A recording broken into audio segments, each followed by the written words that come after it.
Mina olen Karin Juhe, olen 27-aastane, õppinud Tartu Tervishoiu kõrgkoolis füsioteraapia erialal. Mina olen Karin Aruots, erialalt olen füsioterapeut ja olen 30 aasta vanune.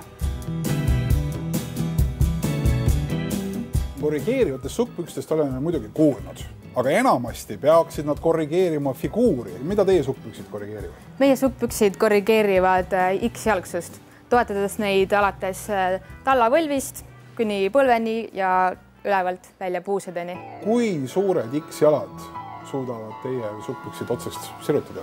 No seda me üritame muidugi uuringutega nüüd välja selgitada, aga hetkel meil on isegi plaan täiesti selline, et neid saab kanda ka preventatsiooniks, et X-jalgsuse ennetamiseks. X-jalgsus tegelikult on väga suur probleem, kuna see tuleneb 50 erinevast haigusest veel ja eriti suureks põhjuseks X-jalgsuse puhul on veel ülekaalulisus ja siis reumatoidartriit, millega X-jalgsus kaasneb nii laste kui vanemate inimeste seas. Alguses me oleme plaaninud niimoodi, et neid peaks müüdama invaabivahendi poodides, sellepärast et siiski ta on rohkem niisugune nišitoode ja ta on niisugune tervisetoode, et pigem ta toetab tervist. Aga samas on meil ka niisugune väga kauge visioon, et väga kauges tulevikus võiks neid olla ka sellistes tavalistes poodides müügil. Et just kui probleem on väikene, siis inimene saaks osta selle just siit samast letist.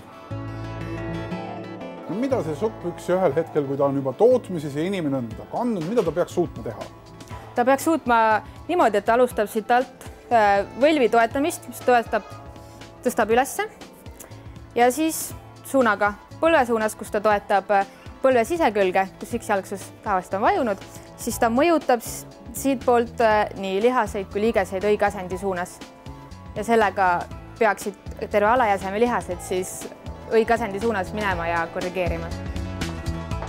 Tootmise juures on keerukas see, et hetkel ei saa seda viia maistootmisse just sellepärast, et selliseid masinaid ei ole, millega sellist asja toota.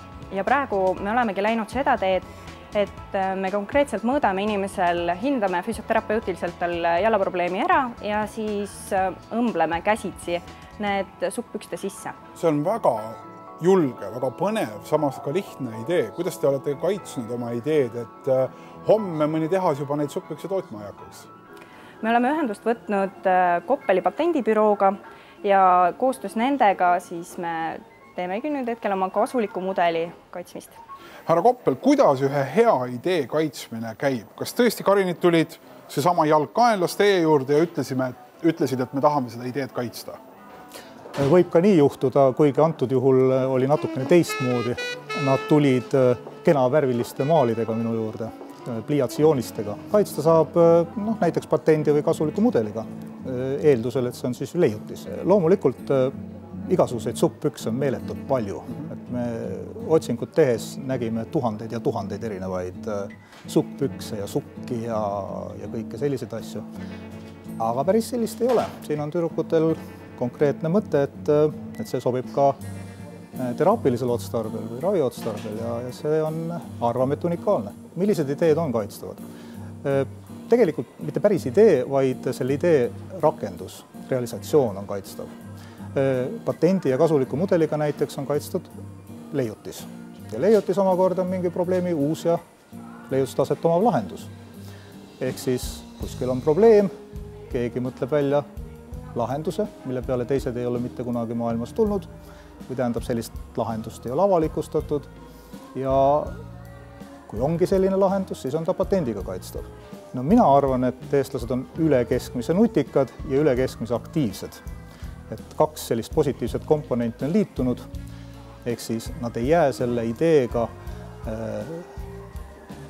istuma ja ootama, et keegi selle nende eest teoks teeb, vaid nii nagu ka siis näiteks ajujahis, nad tahavad selle idee teoks teha. Karin, kus kohas see idee sündis teha selline korrigeeriv sukkpüks? See on otseses mõttes sündis minu elutoas, sest tegelikult see sünnilugu oligi selline, et mul oli 2 järjestikust rasedust ja naistel füsioloogiliselt peale rasedusi võibki juhtuda see, et jalad vajuvad nii-öelda natukene iksi. Nii juhtus ka mul.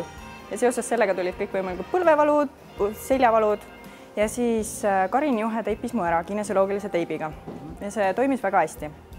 Aga kuna me elame teineteisest väga kaugel ei saanud seda praktiseerida sageli ja siis me mõtlesime, et kuidas saaks need teibisurve panna niimoodi, et ma saaks seda ise kasutada ja siis me õmblesimegi selle sukkpükste sisse ja toime oligi väga sarnane ja mõjus väga hästi.